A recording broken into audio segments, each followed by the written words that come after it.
Baga bacaqii gannaa baatanii booqaa birraan geessanii baga bara 2013 nagaan qaqqabdan jecha OBN marii addaa qabatee dhiyaatee jira.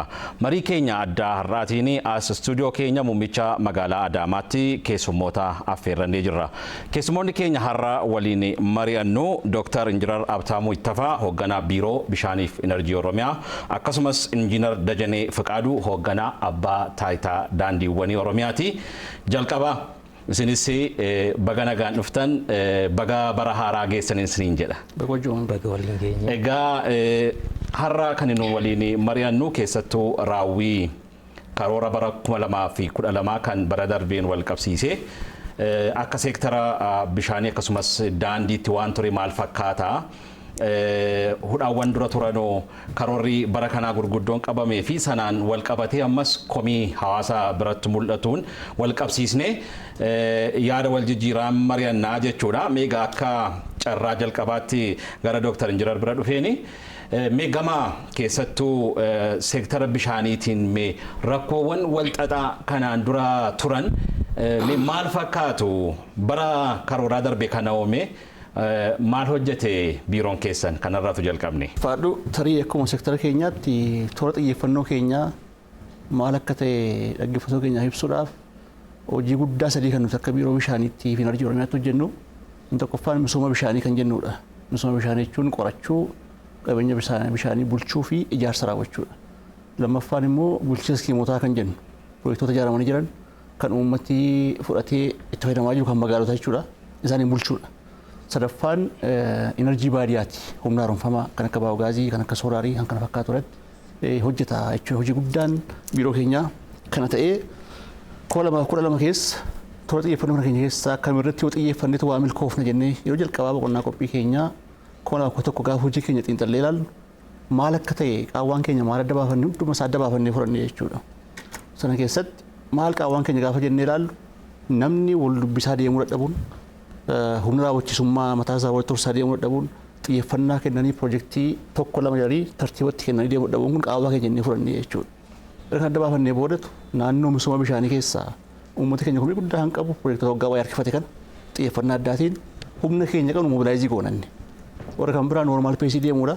Warra garuu waggaa 10 lakkoofsan piroojeektii baay'isaa qabna. Waggaa 8, waggaa 10, waggaa 6 ol piroojeektii lakkoofsan lakkaa'aman gurguddaa isaa waan qabnuuf isaan kanarratti xiyyeeffannee humna guutuudhaan hojjechaa turre. Sun naannoo misooma bishaanii kan jennu jechuudha. Lammaffaan bulchiinsa skiimotaati. Ijaaramanii kan jiran malli suphaa isaanii akka itti hoogganaman xiqqoo ishee qaawwaa qaba ture. Fakkeenyaaf bishaan dhugaatii magaalotaa mannaa fudhannee ilaalle magaalaa gurguddaadhuma naannoo Oromiyaa Finfinnee irraa qabnu mataa isaanii akka itti inni hoogganamaa ture biiroo ofiisaatii akka boordiitti keessa galee hojjechaa ture. Kuni qaawwaadhaan ilaalle. Maaliif magaalaan hundumtuu akkuma koobilistooniif karoora qabatu, akkuma ibsaa magaalaa keessaatiif karoora qabatu, akkuma giriinariidhaaf karoora qabatu waa'ee bishaanii quban qabu ture. Isa kana amma gara magaalaatti gad deebisuun hin barbaachisa jennee hooggansa isaa kana boordii sana jechuu kooti akka magaalaan hoogganu gochuudhaan eegallee naannoo sadaffaatti enerjii baadiyyaa keessaa kan jenne baayoogaazii xiyyeeffanne. Waan baay'een isaanii kun kaapitaal intensiivii warri ta'an warri immoo sharafa biyya alaa barbaadan kun kan akka soolaarii kun waan jiraniif jijjiirama fiduu hin dandeenyu. Kan itti dandeenyu garuu baayoogaazii waan uummata keenya manaa qabu, horii inni qabu, waan uummata isaatii qabu hojjechuu danda'a humna qabuun jennee waan xiyyeeffanneefitu hamma tokko kan duriirra fooyya'insa guddaa qabna jennee ilaalle gaafa deebinee dhufnee 2012 raawwii keenya gamaggamnee ilaallu jechuudha. Meegaa kanaan ol qabatee keessattuu raawwii keessan yeroo ilaaltan gama piroojeektiitiin milkaa'inni akka turetu ka'a. Egaati fedhiin uummanni gama bishaan dhugaatiitiin qabu akkasumas enerjiitiin qabu guddaadha. Sana wal simsiisuudhaan walumaa gala keessattuu gama bishaan dhugaatiitiin sadarkaa yookaan immoo harka meeqarra geessaniittu piroojeektii buleeyyii kanaan dura rakkoo gurguddaa qabanoo akkamittiin hiiktanii eebbaaf qaqqabsiistan waan jiru gabaabsitanii tunoo kaastanii Dooktar. Piroojeektoota uummata komeerraa qabu sana keessatti gaafa xiyyeeffannu piroojeektii waan ilaalle manuuti kaabireejii keenya kan nu dabalaa jennee kan fudhanne qabna. Kaabireejiin keenya maal nuuf KPI'dha. Key Performance Indicator. Biiroon misooma qabeenya bishaanii fi enerjii Oromiyaa kan inni ittiin lakkaa'amu uummata biratti maal fide malee piroojeektii ijaarree maal goonee duwwaadhaan miti lakkoofsan barbaanne. Kanaaf piroojeektii qabnu keessaa uummata guddaa kan taajiruu danda'u magaalaa gurguddaa kan ta'an gandoota baadiyyaa gurguddaa kan ta'an hedduu kan ta'an irratti xiyyeeffanneeti kan yeroo sana hojjenne. 2011tti kaabireejiin bishaanii kun lakkoofsi kun gaaffii keessa galuu danda'a. Akkuma dhugaa dubbachuuf lakkoofsi jiraachuunis ni mala rakkina mataa isaa qaba. 66 karoorri bishaanii kan Oromiyaa kan jedhu. So isa kana 74 keenya jennee yaadnee jechuudha nuti. Lakkoofsa isaa akkuma jirutti fudhannee. 66 gaafa jennu piroojektota ijaaramanii lakkaa'amanii kan fudhatame malee uummata meeqa fayyadamaa jira meeqatu faankishinaala kan jedhu gaaffii guddaadha kan ture. So isa ijaaramee lafa jiru sana suphuudhaan iddootti deebisu. Isa lammaffaan piroojeektii haaraa ijaarsa keessa gashinee uummataaf dabarsinee ilaannee kaabireejii kana 74 keenya jennee manaa baanee gaafa 2011 isa 12 karoorfannoo jechuudha. Dhumarratti kan ittiin milkoofne 71 keenya irra. Kun dhugaa dubbachuun milkaa'ina guddaadha. Inni kun piroojektota waggaa kana keessatti komii guddaa qaban gurguddaa kan ta'an waggaa baay'ee kan ture uummata keenya gaaffii kaasaa kan turetti xiyyeeffannee hojjenneetu hamma sanaan keenya irra akka karoorfannee hin deemne ammayyuu taanaan. Maaliif kan nuti karoorfanne kanaa oli maaliif fedhiin uummata keenya guddaadha. Isa qofa mootuu hin taane humnis hin daangessa fakkeenyaaf humni kaapitaalaan daangessa. Dur biiroon keenya baay'ee deebisuun beekamaa. Irraa deebi'ee ture baay'ee jechuudha. Isa ammaa kana kan nu ramadame caalaatti iyyuu dabarree miliyoonota guddaa fudhannee lafa barbaanne kanaan gahuu hin dandeenye. Sun rakkoo mataa isaa qabaachuu danda'a kontiraaktii rakkoo mataa qabaa. Biyyoomti keenya mataan isaa humna guutuu hin qabaanne namni ulfaana hin deemne tokko tokko kaata malee godinaalee mataan isaa wal qixa hin sochoone aanaan mataan isaa wal qixa hin sochoone akkasuma akkas ta'e garuu gaabireejii keenya yookaan KPI keenya kan jenne 71.4 gahuun keenya nuuf milkaa'inaa iddoo gurguddaa komii uummata keenya irra jirus irra xiyyeeffannee hojjenneerra lafa xiyyeeffannaa addaa goona jennee deemnes lafatti nuuf milkaa'inaa immoo jira. Fakkeenyaaf Baalee keessaa mannaa furanne piroojeektii akka Miyoogaa Saraa xiqqoo ishee naannoo sana naamusa namoota muraasaatiin jiraattota achiitiin caccabee eebbaa fi qopheessuu hin dandeenye. Piroojeektiin naannoo Booranaa rakkoo elektiroomekaanikaalii waan qol qabatu xumurachuu waan dadhabuu keenyaaf akka barbaadne hin deemne piroojeektii Fadis Miidhagaa haaluma kanaatiin rakkoo akkasii waan qabu tureef. Meeshaanii dooktar gama wantoota harkifatanii fi hanqinaatti hin deebina. Mee akka fakkeenyaatti piroojektota gurguddoo amma milkaa'ina waliigalaasin argattanii fi ka'umsa ta'an gama hirmaannaa uummataatiinis akka moodeelaatti illee godinaaleen aanaaleen ilaalaman yoo jiru ta'e gurguddaasa utuu nuu tuqxanii. Fakkeenyaaf piroojeektii lixumarraa mannaa kaasnichas dhufne piroojeektiin Gimbii dhugaa dubbachuuf komii guddaa ture waggaa baay'eedha. Komplikeeshinii guddaa qaba ture. Magaalaa Gimbii jechuudha. Akkuma piroojeektoota warra ammas lama qaadheetiin yeroo dheeraaf waggaa 10 ol hawaasa keenya komii guddaa hin qabu. Hooggansi yeroo baay'ee waa tokko tokko yaalee milkaa'uu kan hin dandeenye jechuudha. Kana achitti rakkoonsaa teeknikaalii waan hiikamuu qaba ture. Isa kana hiikkachuu keessatti uummata obsaan hojjechaa ture. Iddoo tokko tokkotti daandii haxaa'uudhaan dura dhaabbachuudhaan quba isaan godhan waan guddaadha jechuudha. Kun fakkeenyummaa guddaadha. Kana qofa osoo hin taane piroojeektii Nagallee kan Gujee jechuudha. Kun sadarkaa amma teestingii irra ga'ee amma tokko darbee magaalaa galuu ga'eera. Kunis kiiloomeetirii 50 wayii deema. Piroojeektiin kun jechuudha. So amma kan hundumaa akkaataatti uummatumsaa bira darbe nu deeggaraa ture kun fakkeenyummaa guddaa qabu. Isni kun eebbaaf hin qaqqabsiifne yeroo dhiyoo keessatti yeroo itti xumurachuu dandeenyudha kun fakkeenyummaa guddaadha jechuudha. Gurguddaa keessaa jechuudha. Kan kanarraa garuu sadarkaa aanaatti sadarkaa godinaatti wanti uummatatti hirmaatee humna isaatiin qabeenya isaatiin gumaachee hojjete dhugaa dubbachuuf hedduu isaaniiti godinaalee mara keessaatii qabna jechuun danda'a. Waggaa kana keessaa milkaa'ina keessaa hirmaannaan hawaasaa isa kana kun piroojeektii buleedha. Piroojeektii haaraa keessaa yoo fudhanne annis garuma piroojektota bana 12 jalqaba dursa marsaa jalqabaa laanne keessaa iddootti rakkoo nageenyaa jira jedhamee namni garmalee baqate qellem keessatti fakkeenyaaf haroo sabboo yoo fudhanne jaarsoliin abbootiin amantaa dhufanii kontaaktii fudhataniitu sadarkaatti bishaan yoo qotamu bosona keessatti yoo qotamu bira dhaabachuu oomishni tokkotu bira hin gahin milkaa'ina guddaan isaa argameera jechuudha. Kun fakkeenyummaa guddaadha. Akkasuma qondaallis waan akkasii qabaannaa iddoo baay'ee isaatti aanaarraa piroojektota akkasii milkaa'inaan iddoo kiritikaalii ta'e keessatti raawwii agarsiifne jechuun danda'a. Tole galatooma garaan jiranaatiin dhufa kan jiran gama daandiitiin oomee waliigalaa hudhaawwan yookaan akka rakkootti kuufamee kan dhufee fi bara kana immoo mee adeemsa isin ittiin milkooftanii bara 2012 darbee mee maal fakkaata? Galatooma egaa gama daandiitiinis nutis akkuma Dr. Habteen kaasee nuti waluma wal fakkaataadha bu'uuraaleen misoomaa kuni rakkoon isaan qaban hudhaa ta'an dhimmoota komii uummataa ta'an hanga 2011 dhumaa irratti jiran adda baasuu ture nutis kan irraa jalqabne jechaadha. Isaan kun bifa lamaan ilaalamu jechuudha. Tokko piroojektota rakkoo gatii baal-tokkeetiin yookaan yuunit reetii jennamu keessumaa riqaalee sadarkaa godinaa jiran hudhaa ta'anii gatiin baaltokkee isaanii jijjiiramuudhaan rakkoo bajata irratti kaffaltii irratti seera bittaatiin walii simuu dadhabanii harkifatan adda baasuu ture jechuudha. Inni kun tokko sanada dhiyaatee qulqulleessuudhaan, lammaffaa isa sanada dhiyaatee qulqullaa'e immoo mootummaadhaaf yookaan immoo biiroo maawaadaa Oromiyaatiif dhiyeessinee karaa qulqulluu ta'een itti gaafatamummaadhaan bajata isaan barbaachisuu fi piroojektota kana xumurree faayidaa hawaasa keenyaaf uummanni akka itti tajaajilamu gochuu ture tokko inni jalqabaa jechuudha. Isaan kana gara garee 5 hundeessine garee ogeessota godina 21 qabna. Godina 21 irrayyuu rakkoon kun jira. Gara riqaalee lakkoofsaan 166ti. Kun hundumtuu gatii baaltokkee qabu. Gatii baaltokkee qofa otoo hin ta'in kontiraan isaas al lamafaa kan daddarbeetu jira. Kana sirriitti qulqulleessuu barbaada ture itti gaafatamummaadhaan maallaqa dhajaa ta'eef jechaadha. Isaan kana jalqabumaa kaasneetu jaa itti galleef osoo barri isaa hin deemin rakkoo kana hiikne waajjira kilaastara baadiyyaa faanas taane manni hojii keenyas adda durummaadhaan wanti goone adda baasnee isaan kana hiikne kuni karaa amansiisaa ta'een bajata dabalataa argatee rakkoo kana hiikne jechuudha. Kan biraa gama daandiitiinis piroojektota keessumaa rakkoo diizaayiniitiin yeroo sana osoo qorannoon gadi fageenyaa irratti hin gaggeeffamiin intarpiraayizii ijaarsa daandiiwwan Oromiyaatiin ijaaramaa turan.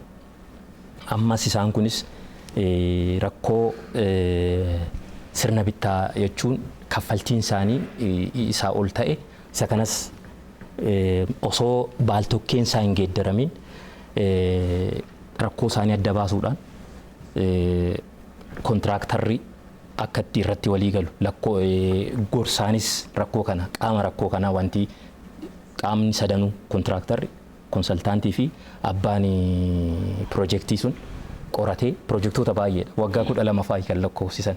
Kan amma gara xumuraatti dhufan jechuudha bada darbe. Eeyyee isaan kana adda baasuudhaan rakkoo isaanis faan furmaata isaas karaa bifa teeknikaal ta'een qorannee dhiyeessuudha ture.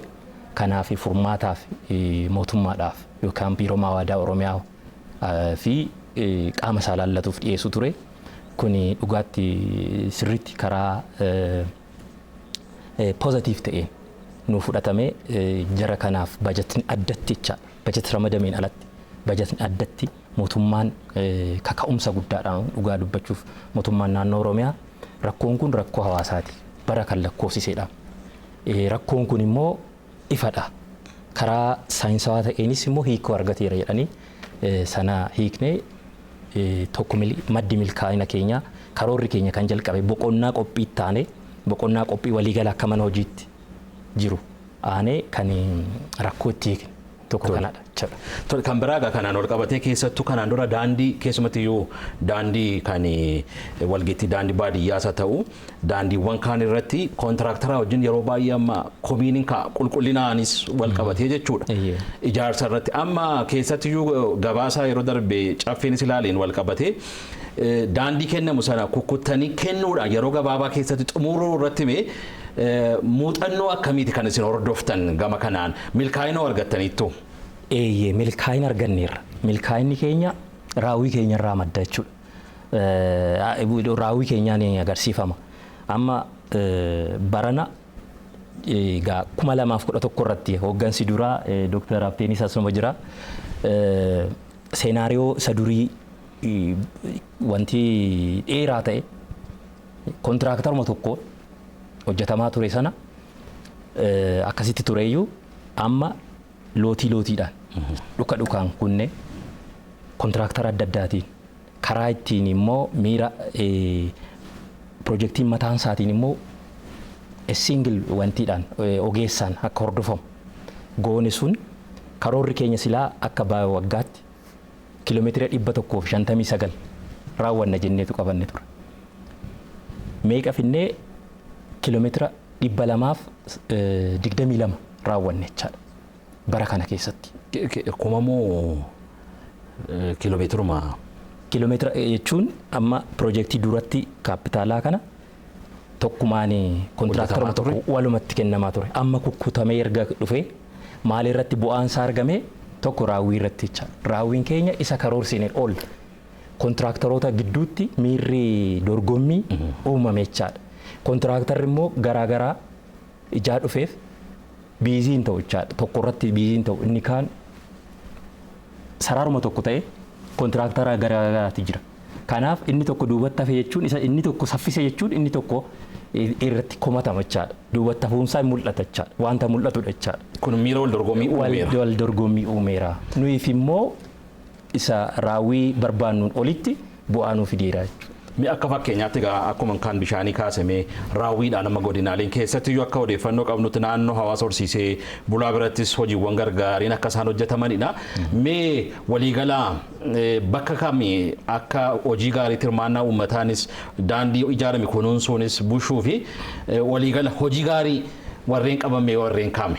Ulaagaa lafa keenya gara ulaagaa 5 keessumaa ulaagaan inni guddaan caalaan wanti jedhu piroojeektiidha hojii jechuudha.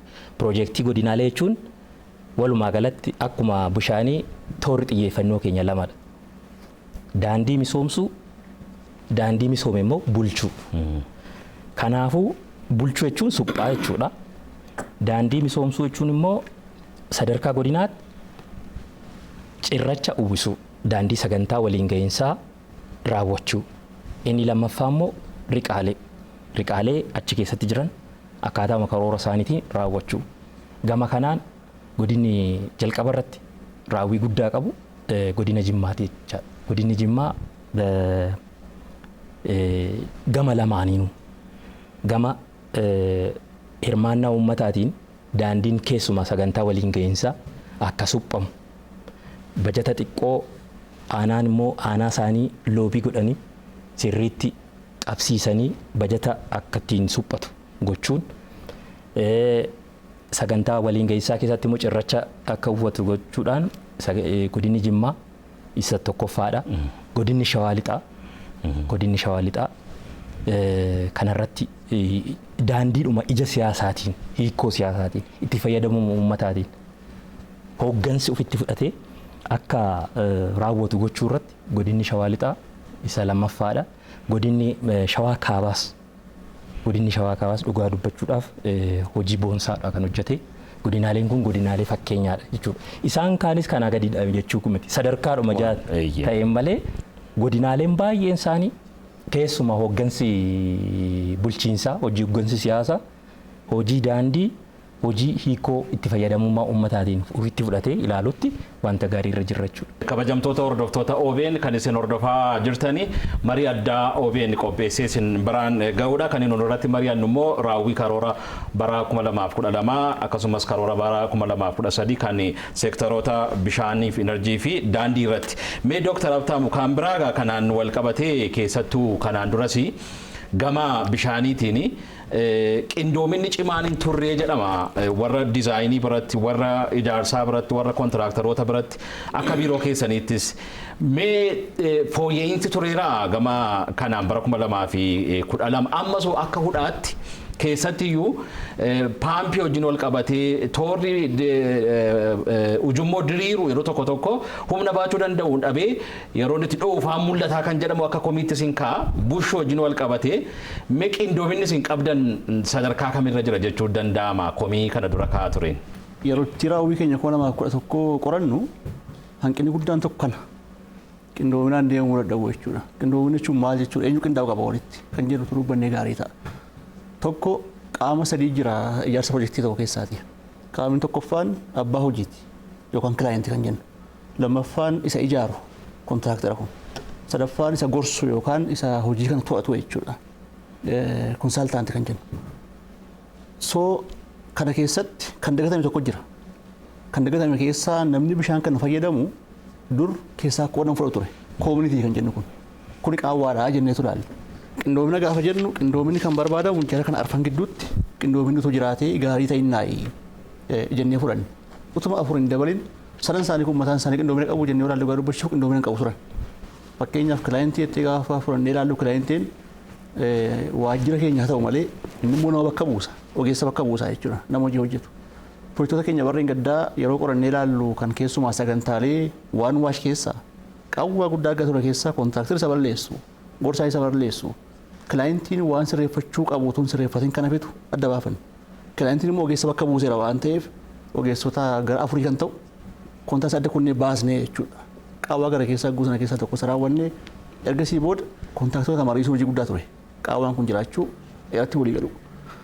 Sababa qawwaa kanaatiif kan mul'ate keessa qomaa inni kan amma sinuu kaasti qorannaa rakkoo diizaayinii fi rakkoo qorannaa jedhama yeroo hundumaa.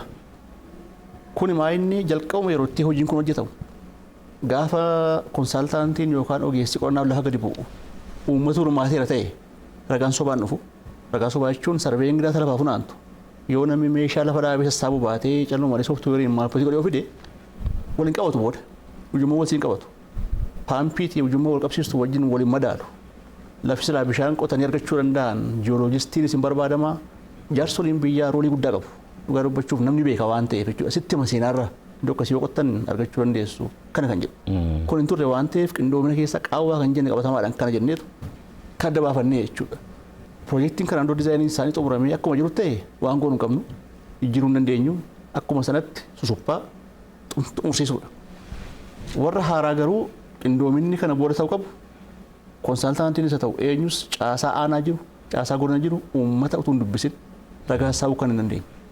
Isaaf immoo qabu waa'ee qabatee suura kaasee akka nuuf fidu barbaannee jechuudha. Kanaaf pirojektoota keenya warra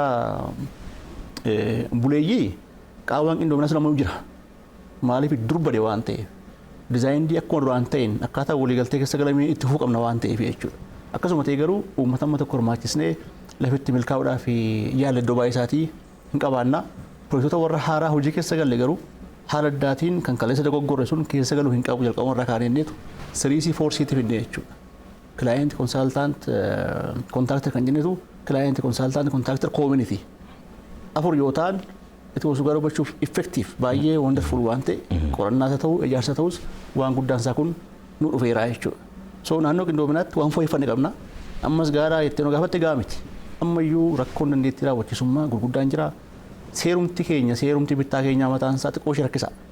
Fakkeenyaaf kontiraaktarii tokko waggaa 4-5 fuuldura pirojektii mo'ate sanaan gatii sana akka guutuu akka fixu barbaadamu. Amma gatiin jijjiirameera. Rakkoon jiran yoo termineetii goone kan miidhamu eenyu nuyi mootummaa jechuudha. Maaliif gatii sana hin argannu irra waan ta'eef. Isa kana hamma tokko torooyetii gochaa dhufneerraa qaawwaan sun dhibbaa dhibba hin qabne. Isa ammaa kana keessatti garuu tarii booda sii kaasuu danda'a. Maal isa ta'u maal dirqama sirreessuu qabna jennee itti adeemaa jirra jechuudha. Kanaaf iddootti qindoomnetti milkoofneerra iddootti immoo qaawwaan nu hafeemayyuu hojii guddaa kan barbaadu jira jechuudha. Tole egaa Dooktar amma nan dhufa gara injiinaraatti ammayyuu akka hudhaatti ammas naannoo bishaanii wanti ka'u bishaan akkasiin sila kaastan bushoo wajjin eegganni eebbifamee hojii jalqabee booda iddoo baay'eetti kunuunsuuf bushuu dadhabuurraan kan ka'e yeroo tama paampiiwwan deebi'anii badantu mul'ata. Akkaataatti fayyadama gurgurtaa sanaa wajjin wal qabatee keessatti magaalaa xixiqqoo gandoota keessatti darbee illee magaalotuma gurguddaa keessatti mataasaa hanqinoonni kun jiru. Egaa pirojektiin tokko hojjetame sirnaan immoo bushuu dadhabnaan ammas deebi'eedhuma rakkoo ta'a waan ta'eef dhimmi bishaanii immoo dhimma lubbuuti waan ta'eef mee kana irratti amma hudhaan jiru hiikameera. Hudhaan jiru garuu dubbachuuf dhibbaa dhibba ni qaba. Hojii baay'ee nu hafa. Bakka lamatti baasee utuu ni kaase. Pirojektoota ijaarsaa fi qorannaa irratti sadarkaa hiikanneerraa jechuu dandeenya. Gaarii jirra. Maaliif pirojektii keenya baay'ee ijoollee nama mo'achaa jiran yookaan kontaa hojjetus korporeeshinii Oromiyaati kan qoratus isaanuma baay'een isaanii ogeessaan bakka bu'aniiru waan baay'ee isaa kana utuma hojii keessa hin galee walii galteedhaan raawwachaa jirra jechuudha. Fooyyeera kun. So abdii qabaanna waggaa kana keessa dhibbaa dhibba ni katanneeti kan yaadnu. Naannoo bulchiinsa kiimotaa garuu akkana guddaa jira. Maal yoonaan jette intarastii garaagaraa keessa jira. Intarastii jechuun bulchiinsi magaalaa ofitti yoo qabatee deeme kan goote yoo qabate milkaa'ina guddaa garreera baran. Fakkeenyaaf bishooftuun fakkeenyummaadhaan kaasuu dandeenya jechuudha. Jijjiirama guddaa kan fidan keessaa tokko isa maallaqa guddaa ramadanii uummata keenya kan magaalaa qofatu hin taane naannoo sana kan jiru baadiyyaa kan jiru. Ganda baadiyyaa kan jiru illee sadarkaatti bishaan laachuu ga'uun fakkeenyummaa guddaadha. Kun iddootti kantiibootiif bulchiinsi magaalaa deeggaraa deeme outputii gaarii qabna jechuudha. Opposii kanaa immoo jira. Iddootti bulchiinsi magaalaa tajaajila bishaan dhugaatii hoogganaa tajaajila bishaan dhugaatii akka barbaadu ofii isaatii kaawwachuu barbaadu. Nama ogeessan taane kaawwachuu kan barbaadu. Maaliif naannoo sana wanti waa funaanan waa barbaadan kun waan mul'atuuf nama isaanii abbu'amu kana kaawwachuun kun chaalenjii guddaa keessa turre jechuudha. Kana sirreessuun maal goone irra labsii tokko akkuma jaalatamu baran caffeen nu mirkaneesseera. Labsiin sun akkaataa itti hoogganamu akkaataa bishaan dhugaatii itti hoogganamu bu'uura seeraatiin hidhuudha jechuudha. Bu'uura seeraatiin hidhachuun namni akkamittiin muudama. Muudama tun taane biiroon seera qabaachuu qaba. Kan ta'u qabu ogeessaa. Ergasii booda namni balleessee adeemuu duwwaa miti. Hamma hidhaa waggaa 5tti namatti gaafachiisaa jechuudha. Boordis itti gaafatama. Itti gaafatama tajaajila bishaan itti gaafatama. Manaajimentii itti gaafatama. Uummata keessaallee namni bishaan qisaase akka itti gaafatamuuf gahee guddaan qabaatu seera qabsiifneerra jechuudha. Lafa qabachaa jira amma. Lafa qabachaa jira. Amma labsii xumuranneerra.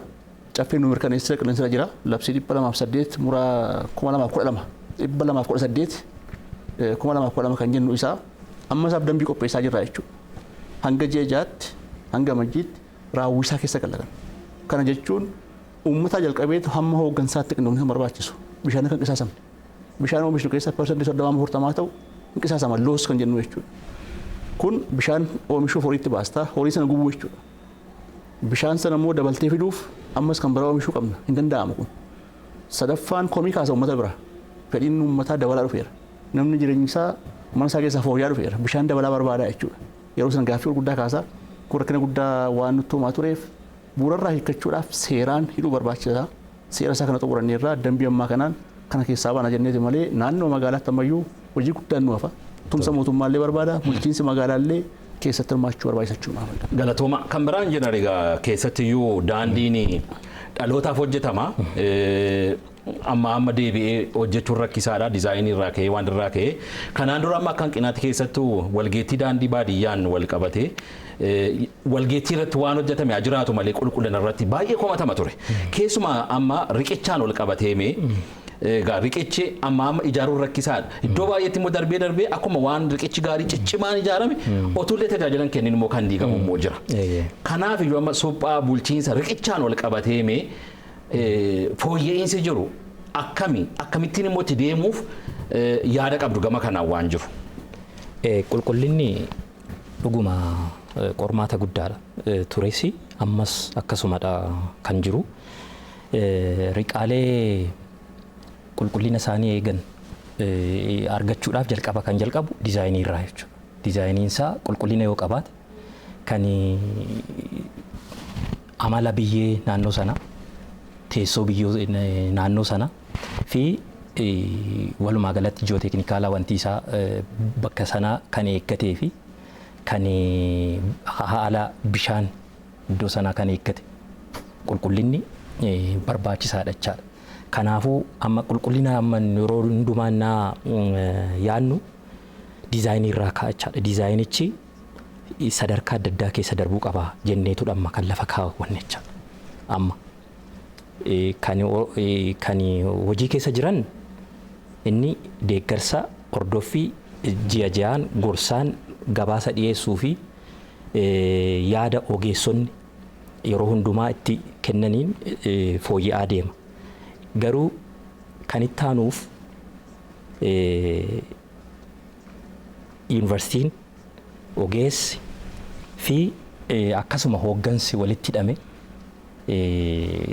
wanti irratti diizaayinii sana irratti jijjiiramni dhufuu qaba jenneetudha kan itti amannu jechuudha.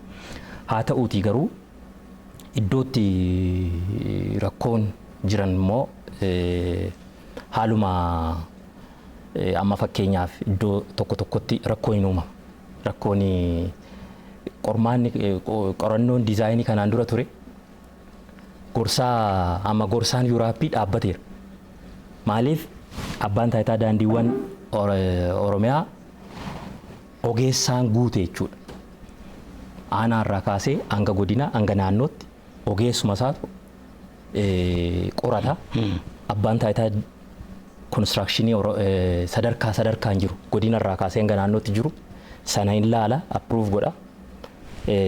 Bifa kanaan qulqullina isaa eegsisaa deemna. Haa ta'uutii garuu ammas rakkoon qulqullinaa rakkoon riqaaleen keessumaa qulqullina yeroo jennu akkaataa diizaayinii fi haala qabatamaa iddootti lagni sun itti argamu faana waliin deemuudha kan jiru.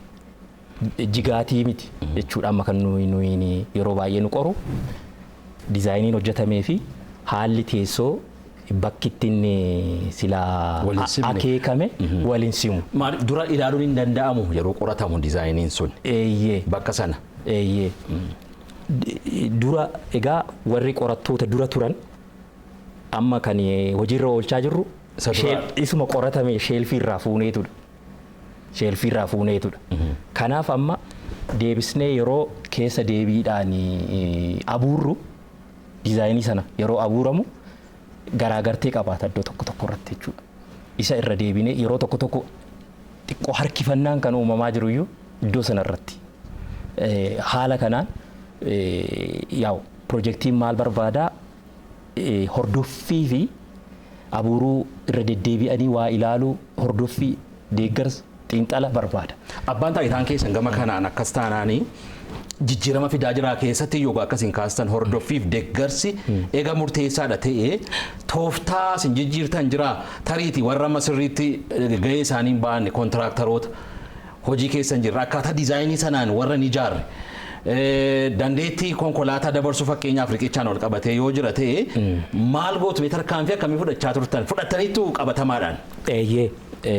Qabatamaadhaan tarkaanfiin fudhatama. Keessumaa riqaaleen kan baay'atan sadarkaa godinaa kan jiranidha. Sadarkaa godinaa warra jiran kana akkaataa barbaadamuun warra deemaa hin jirre taanaan inni guddaan waliigaltee akkaataa lafa taa'e sanaan waliigaltee mallattaa'e sanaan hojiirra oolchu. Kanaaf tarkaanfiin hin fudhatama. Waliigalteen adda cita seeraanis kan gaafatamu jirachaadha. Iddoo harkifannaa jirus akkasuma sadarkaa godinaatti jechuudha. Sadarkaa keenyattis akkasumadha. Kan harkaa fuunee jira. Kan deebisne. Akka fakkeenyaatti kan isin nuu kaastan tarii yoo jira ta'e. Amma fakkeenyaaf shawaa bahauma kan fagoo otoo hin deemin riqa laga xabboo rakkoo diizaayinii qaba ture. Kontiraaktarichi irraa hamma bahee deebisnee even yuunivarsiitii Finfinnee saayinsii fi teekinooloojii Finfinnee hirmaachifnee rakkoo diizaayinii qaba ture. Istiraakcharaali wanta gaaffii namatti uumuu qaba ture. Sana namoonni ekspertoonni bahanii karaa xiinxalamuu danda'u indipendent jechuun loogii irraa adda ta'anii akka ilaalanii garuu immoo ogummaa irratti hundaa'anii akka isaan wanta ta'uu qabu godhan gooneerra jechuudha. Kanaaf hordoffiin cimaadha. Hordoffiin keenya cimaadha. Ammas cimauma kan deemu ta'uu qaba jechuudha.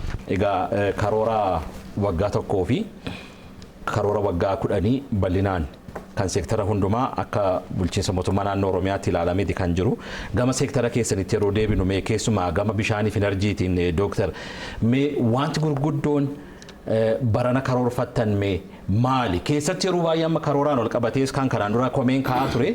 Karoorumti bajetaa bara ittaanu yeroo karoorfamu eega yeroon deeme booda kan qophiin karooraas eeggasii booda raawwitti galamuu kan jedhamu bal'inaan akka komiitiin ka'a. Mee wanti kun barana fooyya'eeraa gama keessanii mee maal karoorfattan waan gurguddaa kamii karoorfattan waa'een bishaanii waa'een enerjii bal'aadhaa fedhiin jiru guddaadha piroojeektoonni buleeyyiin ammas furmaata barbaadan jiru mee waliigalaa karooricha akkamittiin ilaalama? Waggaa darbe maal raawwanneen maal karoorfannee maal raawwanne dandeettiin raawwachisummaa keenya maal eenyu wajjin hojjennaa waan jedhu adda baafannee dursine. Kana keessatti xiyyeeffannaan jalqaba piroojeektiidha. Piroojeektii keessaa ammayyuu wanti guddaa wanti nu hafee jira. Keessumaa gara gammoojjii Oromiyaa kana keessa rakkoo garaagaraatiin akka barbaadame hin deemne hafneerra darbe kana jechuudha.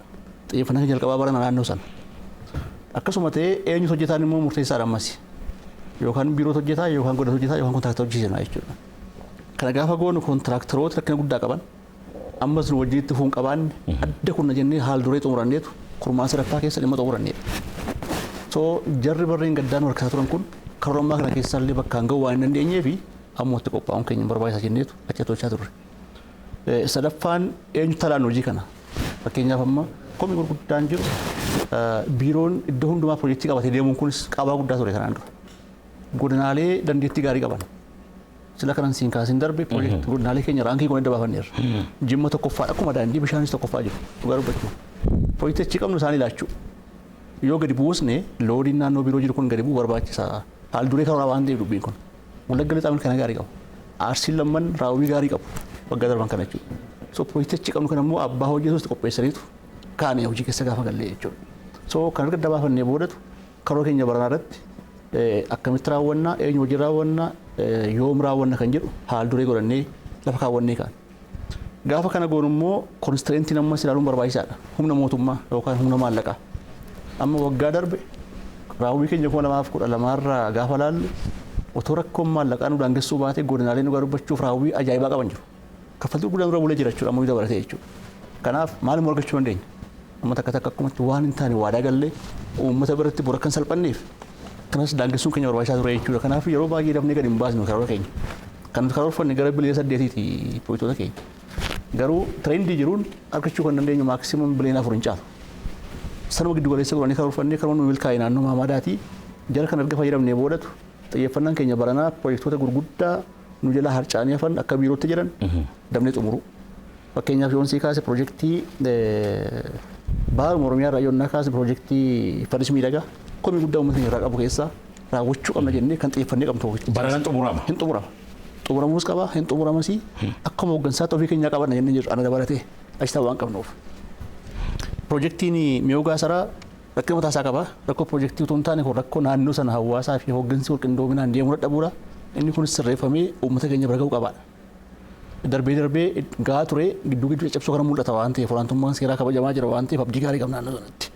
Kan biraan piroojeektii Arsii Nagallee Shaallaa Ajjeeti waggaa guddaa komii guddaa hin qabe rakkoo maddaa ture kanaan dura maddi bishaan sanaaf yaadame burqituu ture burqituu sana uummata jallisii waan fayyadamuuf laachuuf fedhiin qabaannee uummata sirriidhuma jira isarratti jiraata waan ta'eef amma faladdaa qopheeffanneerra jara kana immoo hojjechuu qabnaa jenneeti warreen sii kaasu kun gurguddaa warra ta'e xixiqqaan karaa sadarkaa godinaatti sadarkaa aanaatti hojjetaman Hedduudha isaan.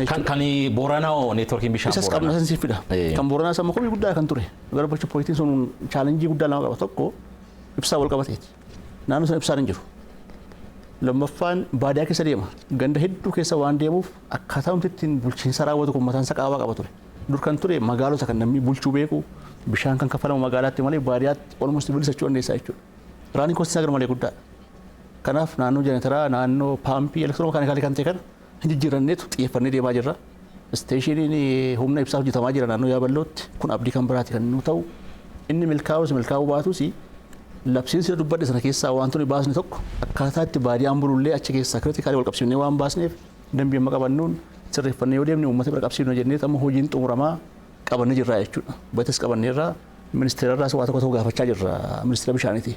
Jarri kun xiyyeeffannaa keenya addaati. Tole. Piroojeektiin dabalateeti kun. Kan biraan naannoo iskiimoota bulchuu irratti rakkoo keenya guddaa kan ture maddi bishaanii yeroo baay'ee boolla kan fayyadamnuuti. Boolli kun hin goga. Maaf hogannee olaalle riigittiin qotamu kun limiteeshinii mataa isaanii qabu. Caalbaasii baasna waan ta'eef. Waggaa kana sumaan gateeffachuu kan barbaadu mootummaan Oromiyaa keessoo Maamaadaan bittaa riigii hojjemaniiru. So humna ittiin bishaan uummata keenyaa dhiyeessuu dandeenyu riigii abbaa 300 abbaa 600 kan qotu. Baay'ee gadi fagoo kan qotu jechuudha kun gammoojjii keessa qotuu danda'a. Kan amma sadarkaa bittaa irra geenye jirra. Kana gaafa qabsiifannee jennu hojii guddaa qabna jennee haal duree keenya keessatti fayyadamnee jirra jechuudha kun. Kan biraan naannoo baay'oogaasiitiinis haaluma kanaan godinaalee waltajjii addaa gaggeessinee iddoo kabajamu Dr. Girmaan jiranitti xiyyeeffannaa sochii hawaasaa hirmaannaa hawaasaa akka barbaachisu irratti walii galleetu qabannee jirra karoora keenya kana giddu walitti godhatee waan eegalle qabnaa jechuudha. Barana harka meeqaan geessisuu fi karoorfattanii waggaa 10 booda oomee gama bishaanii fi enerjiitiin Oromiyaa akkamiitu mul'ata keessan keessa jira? Waa lama utuun lakkoofsatti maqaan dhahin waa lama utuu xiqqoo ishee dhaggeeffatu nu beekanii gaarii. Istaandardiin fayyadama bishaan nama jijjiiramaa jira akka biyyoolessaatti. Kun maal jechuudha? Per capita demand kan jennu dur kan ture magaalaatti baadiyyaatti xiqqaa ture. 50-80 kana ture jechuudha. Amma 150 tolsiqa. Lakkoofsuun tura amma dubbadde 71 kun iyyuu gadi bu'aa jechuudha. Istaandardi sanaatiin waan madaalamuutiif. Lammaffaan akkaataa ittiin namni kun bishaan fayyadamu ammas jijjiiramaa dhufa.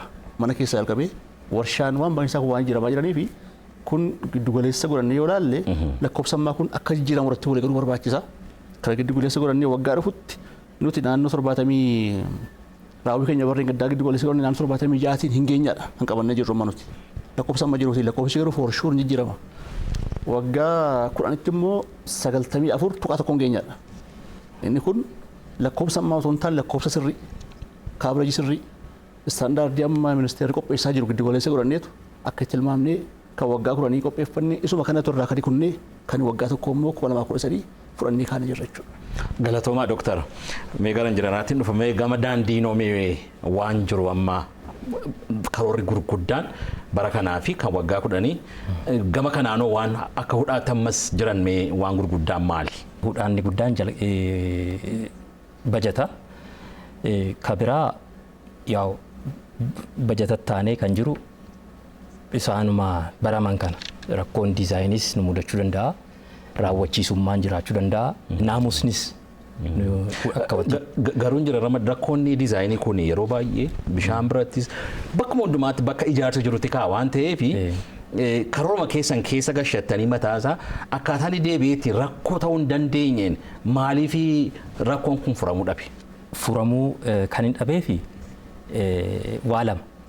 Tokkoffaa qorannoo irratti laafaa ta'aniifi piroojeektii dursa qorannoo gadi fageenyaa feasibility investigation diizaayiniin dura qorannoon keenya gorsaan nuti kenninu yookiin immoo ogeessi industirii kanarra gorsummaarra yookaan qorannoo irratti hirmaatan haga barbaadamee miti qorannoon keenya irra keessa ta'eefidha. Inni lammaffaa kan biraa ogummaanis gahumsaan beekumsa irratti hundaa'ee gadi fageenyaan sana kan madaalu ogummaa guddatee fi irree qabu dhabuunis chaalenjii godha. Garuu isa kana hiikuu qabnaa. Amma bara baay'eedhaaf rakkoo diizaayinii jechuun qabdu. Rakkoon diizaayinii kan inni guddummaa inni parsantii 90 akka hubannoo kootti kan qabu qorannoo gadi fageenyaa dursa piroojeektiitiin qophii gadi fageenyaa dursa piroojeektiitiin beekumsa irratti hundaa'e gochuu dhabu. Inni kana jechuudha. Kana irratti hundoofnee waan sadan tokko sii kaasa. Daandii ijaaruun mataa isaatiin galmame.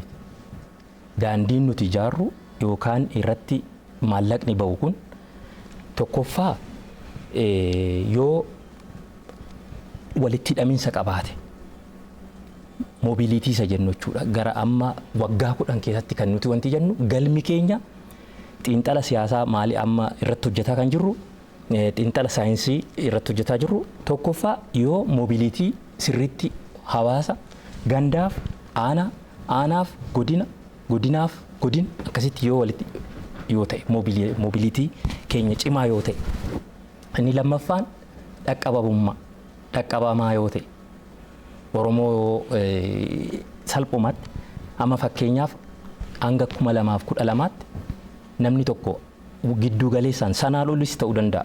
Akka qorannoo irruma keessa amma wanti gooneen sa'aatii 3 fi daqiiqaa 35 deema namni. Daandiitti ba'uuf. Daandiidhuma bonaa gannaa argachuudhaaf jecha daandiidhuma waanta jedhame asfaaltii siin hin jenne. Daandiidhuma waanta jedhamtu wayii argachuudhaaf sa'aatii 3 fi daqiiqaa 35 miilaan deema. Kanaan olis ta'uu danda'a haalli qabatamaa keenya. Garuu daandiin keenya dhaqqabamaa ta'uu qaba. Waggaa 10 keessatti nuti waggaa 10 har'aa jennee kan wanti goone galmi keenya inni tokko daqiiqaa 30 tti gadi buusuu qabna. Sa'aatii 3 sana hir'isuu qabna jenneetu qabanne jechaadha. Inni sadaffaan immoo mijataa ta'uu qaba. Dhukkubsataadhaaf, deessuudhaaf, maanguddoof, daa'imaaf hundumaaf yoo jiruuf jireenya hawaasa keenya mijataa hin taane taanaan galma hin qabu jechuudha. Qulqullinaa wajjin mijataa ta'uu qaba. Inni arfaffaan itti fufiinsaan immoo tajaajiluu qaba. Sustainable ta'uu qaba. Kanaaf amma galmoonni keenya kan waggaa 10 dooktaris kaasaniiru almost wal fakkaata wantiin keenya jechuudha. Nuti kan madaalluun madaalli isaatu garagari malee isaan kun galmoota ta'anii daandii uummataan akkuma biyyoota galii giddu galeessa mootummaa nama xiyyeeffannaan isaa maalidha? Badhaadhina baadiyyaati. Badhaadhinni baadiyyaa immoo tokko kan deeggaramuu qabu daandii mijataa dhaqqabamaa fi sochii walirraa hin cinne iddoo tokko dhaqee iddoo tokkotti dhaabbatee immoo kan hin hafne fi itti fufiinsaan nama kan hawaasa keenya kan tajaajilu Oromoo rakkoosaa kan hiikuu danda'u ta'uu qabaa. Kanaaf nama 1,000 yoo hiramu eessa ga'uu qaba? Rukkiinsa facaatiinsa. By the way godinumaaf amma godina gidduutti garaagarteen facaatii jira. Nuti sanaaf amma waggaa 10 keessatti barana tarkaanfii lamaan tokko haaraa qabanneerra jechaadha. Tokkoffaa sirni maappiin qabeenya daandii Oromiyaa karaa dijitaal ta'een Oromiyaa road map network karakterizeeshinii isaa ogeessota beekamoodhaan nu hojjisiifnaa. Bara kana hin jalqabnaa jenneetudha qabanneerra jechuudha. Neetwoorkii Oromiyaanumti maal fakkaata? Daandiin xirgiyaadhumaan akkasumatti namni biyyoo Erz road kan jedhamu daandiin sagantaa waliin gahinsaa maal fakkaata? Eessaa ka'ee eessatti asumatti kaasuudhaaf gara gandoota 1,000 waliin arganne Oromiyaa keessa jechuudha. Gandoota 1,000tti kan siqan. Ammayyuu daandiidhuma karaama galan hin qaban. Qabatamaan gara riqaalee barana qabanne keessaa gara riqaalee 8-9 karaa ittiin daandii ittiin dhaqan dhabaniitudha kontiraaktarri kan dhaabbatee jiru. Riqaaluma dhaqee laga ijaaruudhaaf wanti gochuudhaaf darbee dhaqee ijaaruudhaaf wantiin keenya guddaadha jechaadha. Gaaffiin jiru fedhiin hawaasaa fi yookiin haalli nuti bu'uuraalee misooma daandii akka Oromiyaatti jiruu fi humni keenya nuti immoo dhaqqabamaa goone xinnaadha. Kanaaf inni tokko inisheetiiviin tokko beekuu qabna. Iyyatuma abbaa gadaa hawaasuma irratti hundaa'ee otoo hin ta'in nuti istiraateejii irratti hundoofne daandii misoomsuu qabna. Namni iyyata jaafidateef otoo hin ta'in lakki iddoon kun xiqqoo gadi bu'eeraa kanarratti moor karoorfanna iddoo kanatti caalmaatti karoorfanna godina akkasiitti immoo kan jedhu.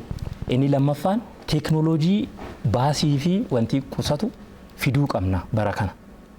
Suphaarrattis waan addaan nama teeknooloojiin kun. Teeknooloojiin kun teeknooloojii carraa hojii uumuus baasii xiqqeessus dhaqqabamaas kan ta'e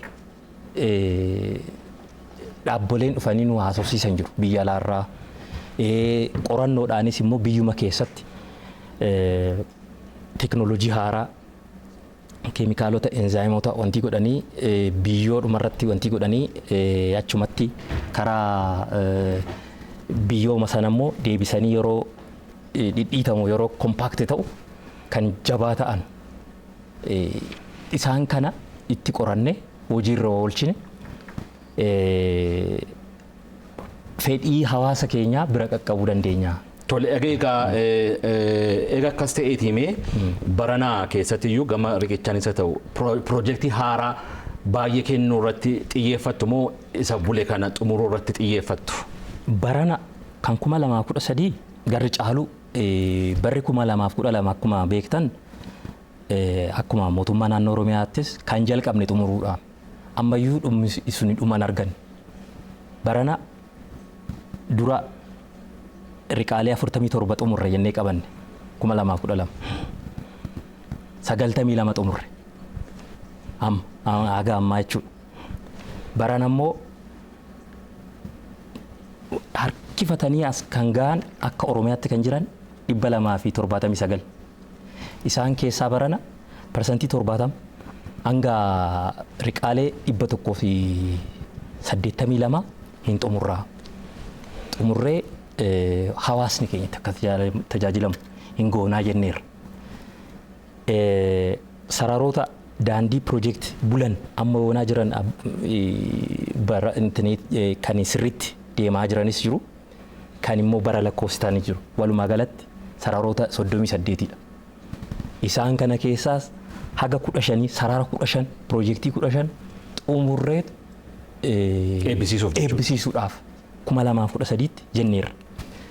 Ammas riqaaleen fedhiin jiru dabalata haga riqaa ammas 200 jala gahan diizaayinii kan qaban hawaasnis kan gaafataa jiru rakkoo hawaasaa kan qaban dhugaa dubbachuudhaaf Oromoon kan itti nyaatamu iddoo tokko tokkotti harreen bishaaniin kan nyaatamtu midhaan kan nyaatamu jira kan garaanu nyaatu jechuudha. Isaaniifis amma dursa kennine ulaagaa baafnee fi riqaalee kamtu dursa kennamuufi qaba piroojeektii haaraadhaaf jennee qabanneerra. Sararoonnis immoo jiru ammas. Namni karaa gaaffii kan dhiyeessaa sararooti kunis immoo ulaagaa itti baafnee hundumaa bira qaqqabuu hin dandeenye. Hin jalqabsiistu garuu. Hin jalqabsiifnaa jenneetu bajet dhiyeessineerra qoranne. Egaa akka dhaamsaatti mee egaa barri kun bara haaraadha. Isinis keessummoota keenya bara haaraati. Seektara lamaan bara darbee rakkoo baay'ee hamaa keessa ture keessaa ba'ee jijjiirama fiduu jalqabedha.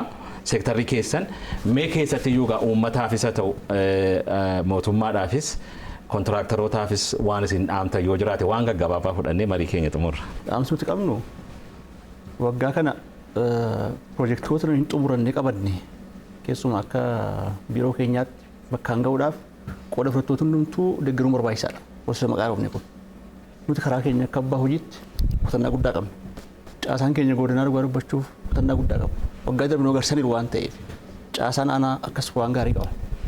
Kanaaf naannoo kontiraaktaraa kan hoogganatu numa hin sirreeffannas qaaba guddaa hin qabnu piroojeektii maqaa dhaabsitti hin barbaanne dhugaa dubbachuuf ji'oota lamman dhufu keessa baay'ee isaanii hin baasna hojii keessaa jechuudha. Inni kunis ga'ee dhuma keenya taati. Naannoo gorsaas ofa keenya sirreeffanna. Inni kan biraan garuu uummataaf caasaa mootummaa sadarkaa gajjallaan jirudha. Uummata gaafa jennu bishaan karaa kooraan darbu beenyaan kaffaltu malee hin dabarsu hamma qarshii naga'uutti hin deemtu kan jedhu kana uummati keenya tasgabbaa'ee akka aadaa keenyaatti akka safuu keenyaatti bishaan itti reeffamee cuudhamee nama hawwatu. Bishaan wal gochuu jira dhugaa dubbachuu Oromiyaa keessa. Iddoo tokko tokkotti manni murtii boonu liqsiisuu jira. Piroojeektii qabna maqaa dhawuu dandeenya waan ta'eef. Beenyaa malee socho'uu hin danda'amudha. Iddoo isaa kanamu gara malee guddaa isaa qabna jechuudha. Kana asumaan hawaasi keenya akka nu dhaga'uun asumaan dhaamsa koo dabarsuu barbaada.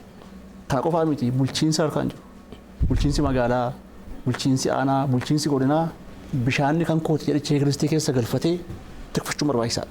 Yoonnaa kana ta'uu baate maallaqa mootummaan dhangalaasu uummata biras hin ga'u mootummaadhaa hin hafne misooma biraaf hin taane madda komii kan biraa ta'a jechuudha.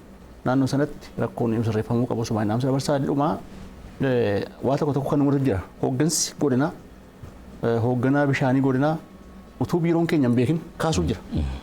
Erga leenjii laannee booda erga itti walii gallee booda hooggansi godinaa kaasuu jira.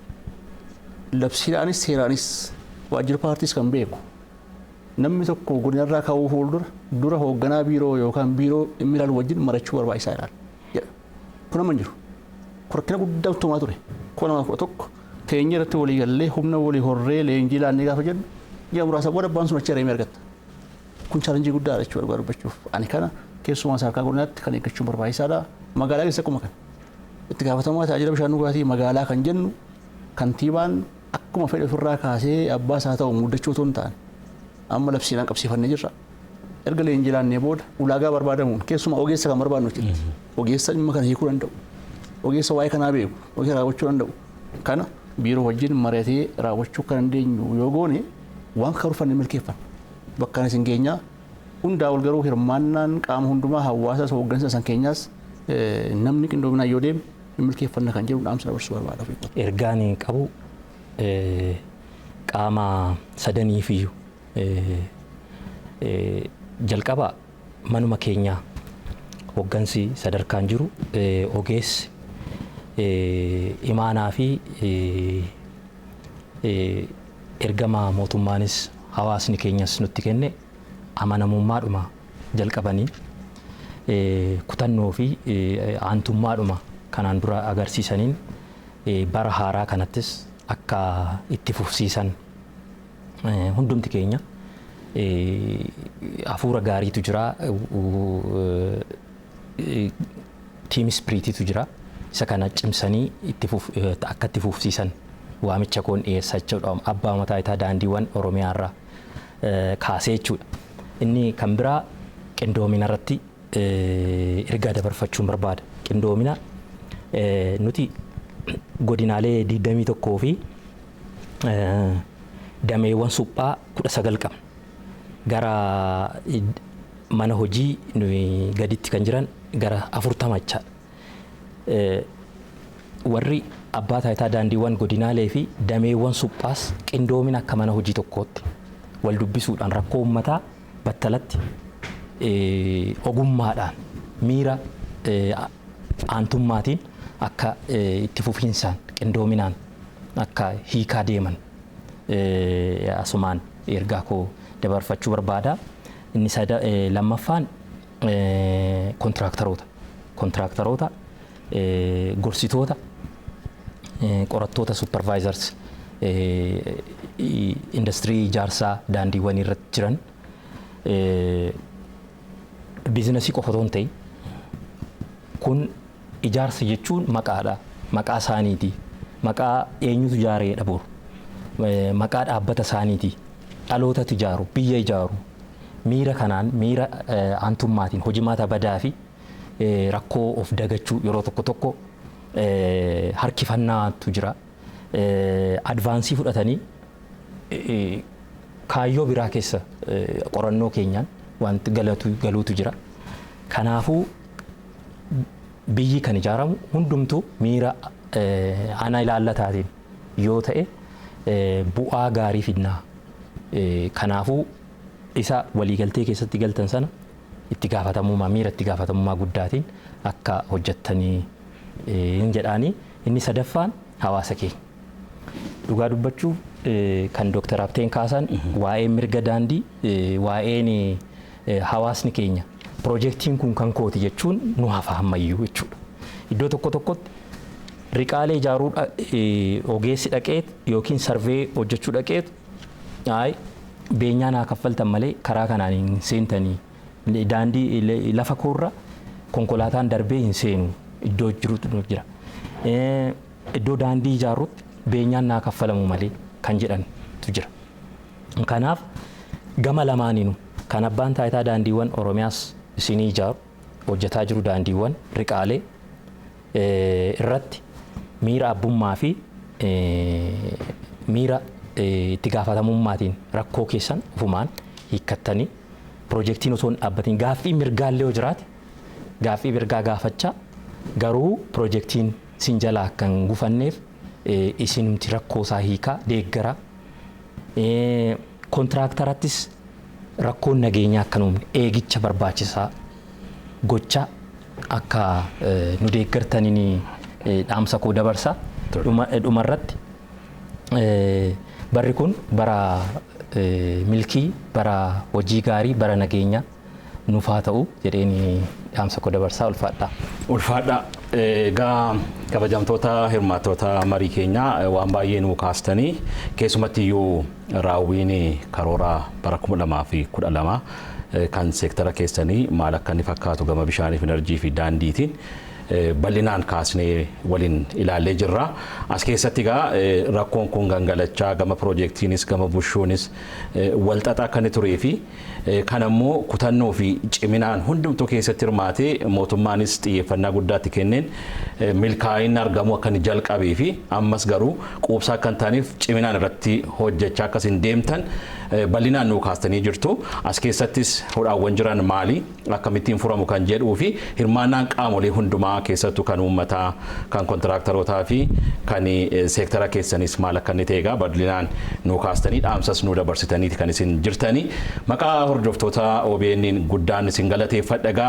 Yeroo isin qabdan irraa nuu qooddanii ayyaana kabajaa jirtan illee dhiistanii asitti nu argamtanii uummata keessaniif ergaa isin dabarsitaniif maqaa hordoftoota OBN guddaan isin galateeffadha. Dr. Injinar Habtaamuu Ittafaa hoogganaa biiroo misooma bishaanii fi enerjii Oromiyaa akkasumas Injinar Dajanee Fiqaaduu hoogganaa abbaa taayitaa daandiiwwan Oromiyaa. Radeebi'ee galatoomaa. Barri kun kan caalaatti itti milkooftan kan isin hawaasaaf tajaajila ga'aa fi qulqullina qabu itti laattan kan isin hooggantan isiniif haa ta'uun jedha. Galatoomaa. Kabajamtoota hordoftoota OBN mariin keenya addaa kanarraa kana fakkaata ture. Marii keenya kanumaan xumurree jirra. Qophiileen OBN hafan itti fufuu akka hordoftan isin affeerra.